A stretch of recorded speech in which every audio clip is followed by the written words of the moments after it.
Hello, my name is Dorian Black, and I'm this month's featured collector.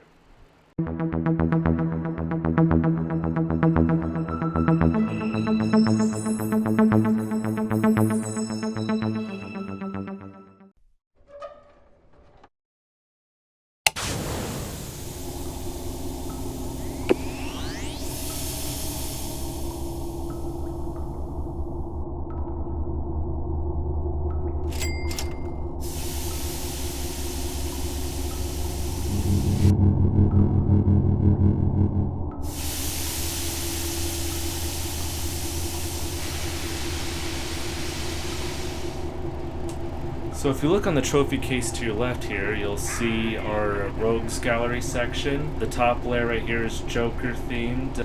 I got the face from, it was a special edition of Death of the Family. The Joker playing cards were from the World's Finest collection. And below that, we have, I guess you would call it a memorial for the Waynes. The Wanted poster is from the game Arkham Origins. The newspaper and the badges were from Comic-Con.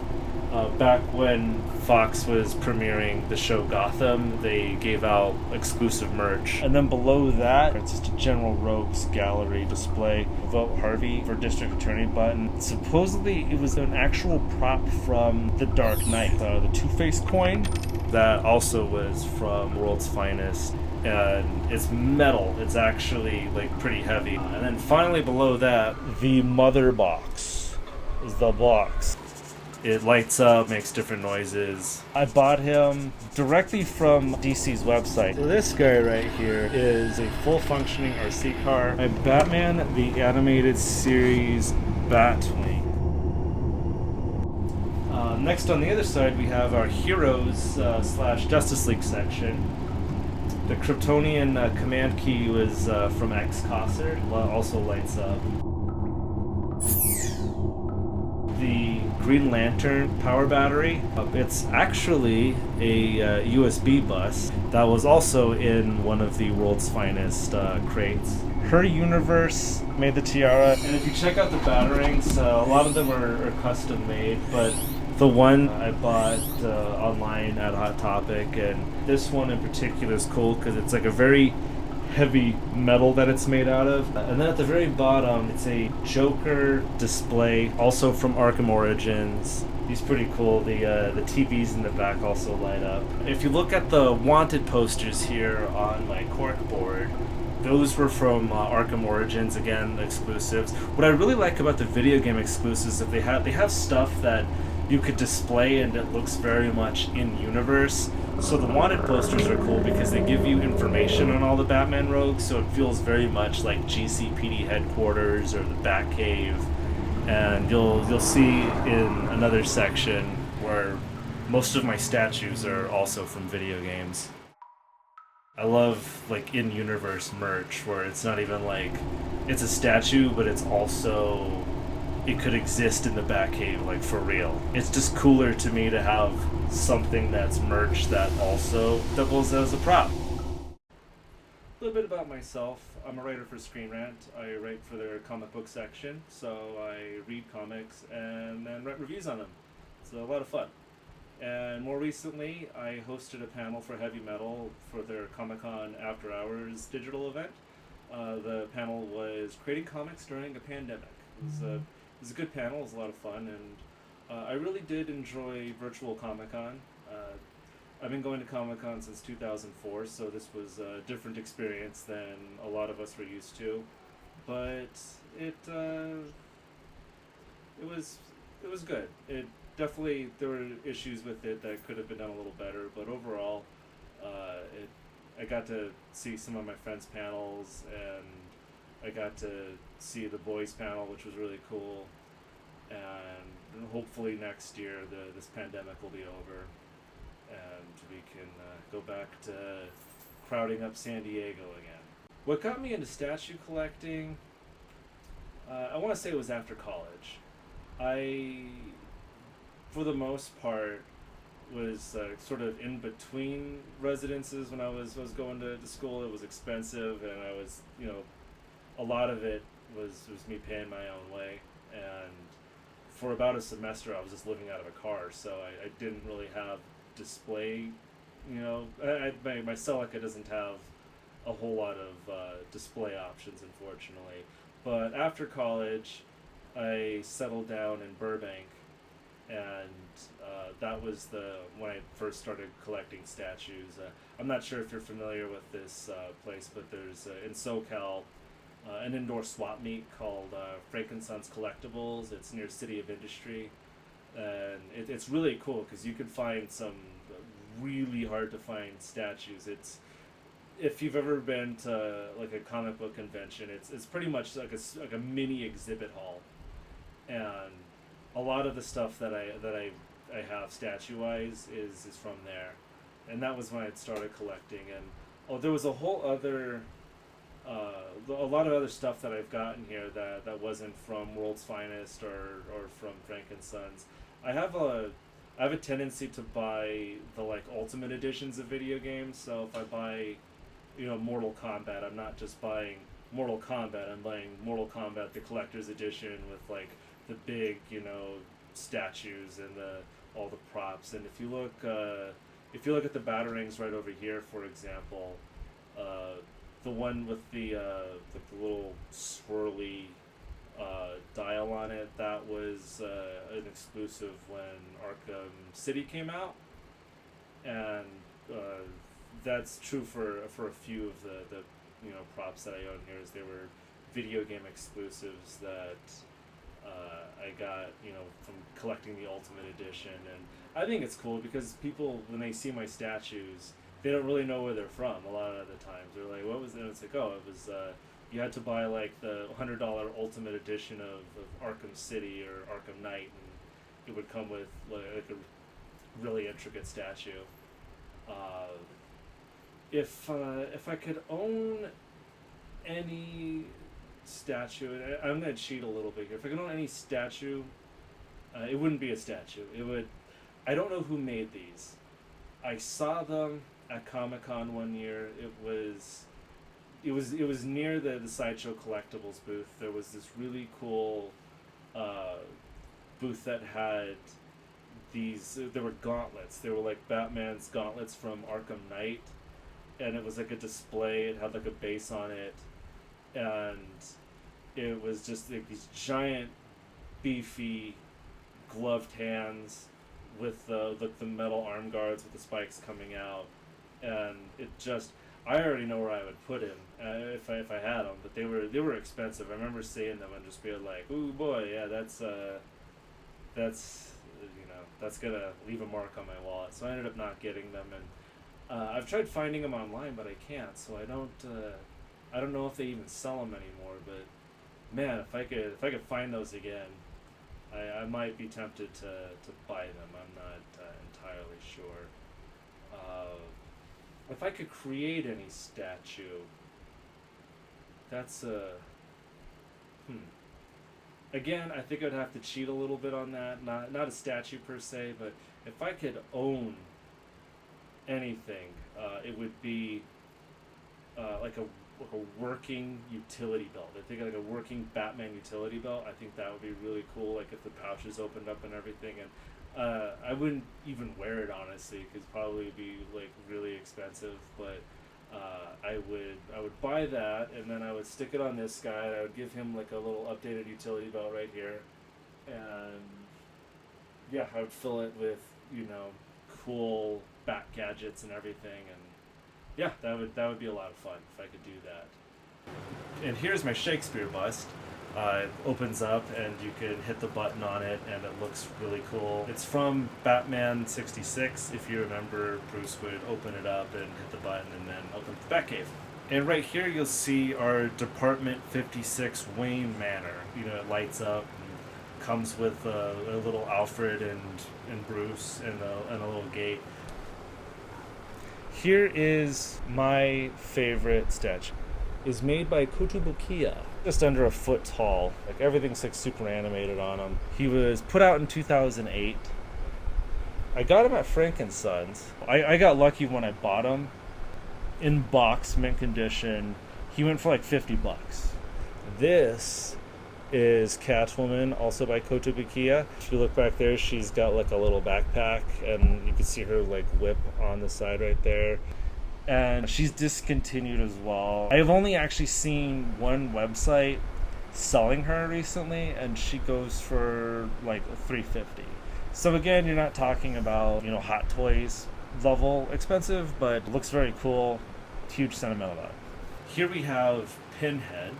I got him at Midsummer Scream, which is a horror convention that my partner helps produce. And one of the booths there, I happened to be dressed as Pinhead at the time, and I couldn't say no to it, so I brought him home, and he just stands there looking creepy. Love him. Next one I got, this one is celebrating 25 years of Harley Quinn. It's just really cute. Like, you look at if you look at the little tag right there, it says happy anniversary Harley, love Mr. J. So she's literally sitting on Batman there. He's got a little bow on him. But what I really love is if you turn around right here, you look at Batman's arms right there, you can see there's right there just a little batarang. He's already cutting the ropes. He's already getting out. So Harley's enjoying her little, victory here. But really, Batman's gonna get out. Since I'm not the only bat collector in this house, I figured I would give my amazing partner the opportunity to show off some of her collection. So without further ado, Peggy Reynolds. It's me. Thank you for having us.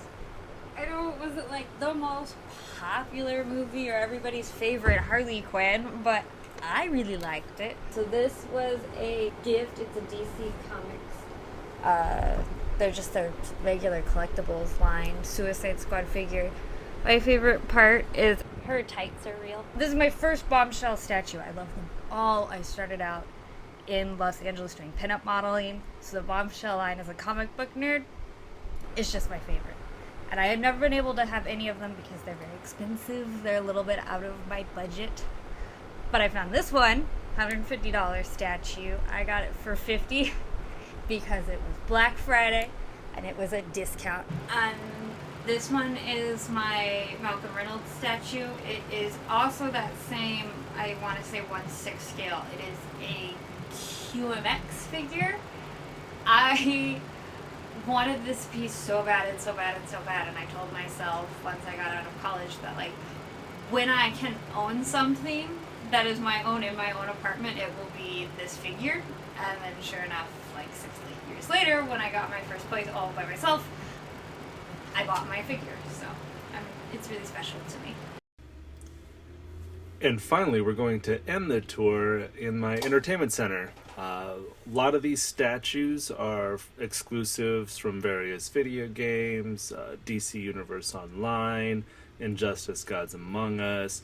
You'll see all sorts of props from different video games that Peggy and I have played over the years. The collector's editions are really cool because they come with statues and merch typically.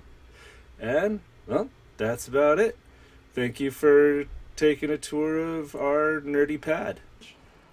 Ironically enough, that's kind of how we got the Batcave here to begin with. My partner Peggy Reynolds and I, we moved to LA together in May of this year. It was pretty much right as everything was locking down. That was when we had found our perfect apartment together, and then about right after signing the paperwork, we were told by our governor that we had to shut everything down because the pandemic was getting really bad. And then there was about a month of, do we still move? What do we do? And eventually we just decided, we're going to do it. And it's scary and it's tough, and everything was locked down while we were moving, but we did it. And we just needed a project to get our, a creative outlet to get our anxiety out, because it was a really anxious time for the two of us. I was working from home for the first time in a long time, and she, ended up getting furloughed, so that sucked. But we had this project that had come to my mind. I really wanted to turn our home office into a Batcave, and she has a background in theater and I have a background in film, so both of us, we've done set design before, so we knew we could do it, and we honestly already had most of these props already here. We're both cosplayers, so we both have a fair amount of things to display. The first thing we had to do was we went to Lowe's and we picked up, I don't know if you've seen these before, but they're brick facades. It's just like wood paneling, but it's textured to be like brick. The problem was that it only comes in that sort of clay color, like most bricks are. So Peggy had to go in and paint each brick and weather it and make it look old and gritty, which you could see if you turn right over here. You can kind of see the brick a little bit better, but it took about maybe 2.5 weeks for her to get it all done. The whole entire room together collectively has that brick, and then we've got the pegboard behind me, which on one side it's like batarangs and like hero stuff like over here, and then on this side over here it's like rogue weaponry and props and trophies and whatnot. It was a labor of love. It gave us a space to really decompress. Like the office is a happy place for us, and what's really cool is when this whole place is like decked out, like when the lights are dimmed down and we've got the fog machines, and we've got a fog machine, and here let me tilt again this way. This guy over here, right underneath them, there's a set of 2 fog machines, and they go off and it smokes everything up, and it looks really cool, especially with the lighting. Our inspiration behind it was Batman Forever, which it's not the best Batman film out there, obviously, but it's I'll say this: the cinematography and the lighting are gorgeous in Batman Forever, and that whole opening sequence where you're like, panning and tilting through the Batcave, in the opening montage, that's really cool, and that was what we really wanted to encapsulate here. And what another thing that you can't see over here because I'm lit right now, but there's a water ripple effect projector we have underneath the bat suit. Which, by the way, I keep tilting over here, but this bat suit over here, that is my one of my cosplays. It's on a mannequin that my partner gave to me, so we could have that for like the centerpiece of the room.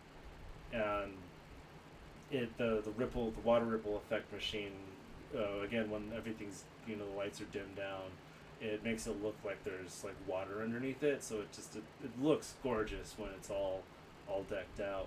We built the place so that we could have our nerdy friends over and hang out the Batcave and do photo shoots in here and everything. But unfortunately, the pandemic's still here, so it'll be a while before we have people over, which is unfortunate. But it's for the best. It's best to stay safe and stay healthy. So we're managing. We're getting by.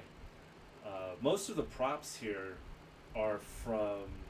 There's a Loot Crate service. It's not Loot Crate, but it's called World's Finest Collection, and it's a DC, exclusively DC Loot Crate box.